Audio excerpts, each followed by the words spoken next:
actually acted out my personal desires. I shot photos all that day and into the night. Shortly after 3 a.m., I found myself pushed into a dark alley. A couple of times in previous years, I'd caught Mardi Gras revelers humping like rabbits in the alleys, but I was alone this time.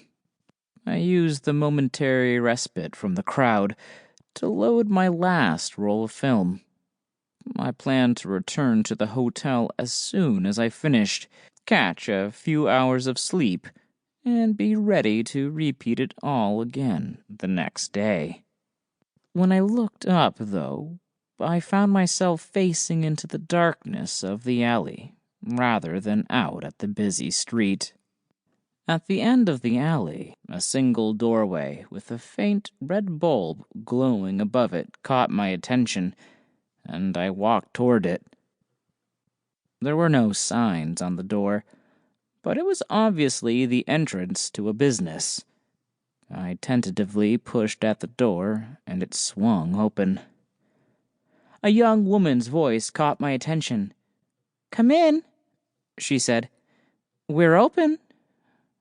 I stepped inside the dimly lit room and saw the woman perched on a stool behind a long, low glass counter. She had hair black as the night, sweeping down her shoulders, in a figure that defied gravity. Of all the breasts I'd shot during my 2 days at Mardi Gras, and all the previous years I'd photographed breasts, I suspected the pair she had covered in a thin gypsy dress were the best of all.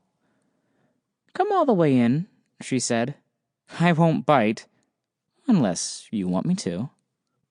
I'd stepped into a voodoo shop, one of many in the quarter. Most were tourist traps, with plastic trinkets and cheap tricks and mass-produced decks of tarot cards for sale to unsuspecting tourists. What surrounded me in the small shop didn't seem appealing to tourists. Bitter incense burned at the end of the counter, sending a thin tendril of blue smoke wafting toward the open door behind me. Dried chicken feet and crow's wings and beef tongues hung from the walls. Unmarked vials of odd-color liquids and jars of powder were aligned neatly in the glass case in front of the woman. On a counter behind her were a pestle and mortar, and a small scale where she mixed concoctions for her customers.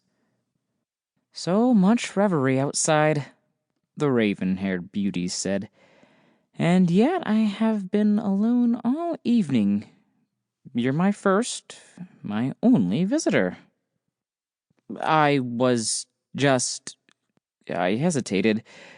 I didn't know what had attracted me.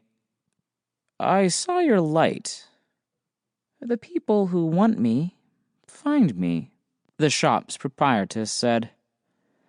"Sadly, not so many as before. Viagra has dampened enthusiasm for some of my more popular love spells and impotency cures." As she spoke, I tried not to stare at her breasts and the deep, deep cleavage revealed by the peasant top of her dress. From habit, my finger rested on the shutter button of my camera, ready to snap off a quick shot if she flashed me.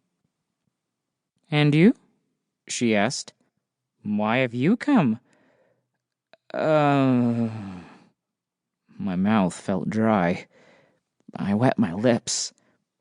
"I'm a photographer. I come every year." She cocked her head to the side and stared at me for a moment. Then a gleam lit her eye, and a smile tugged at the corners of her mouth. "Ah," she said. "You come for—" She placed her hands under her breasts and held them up as if offering them to me.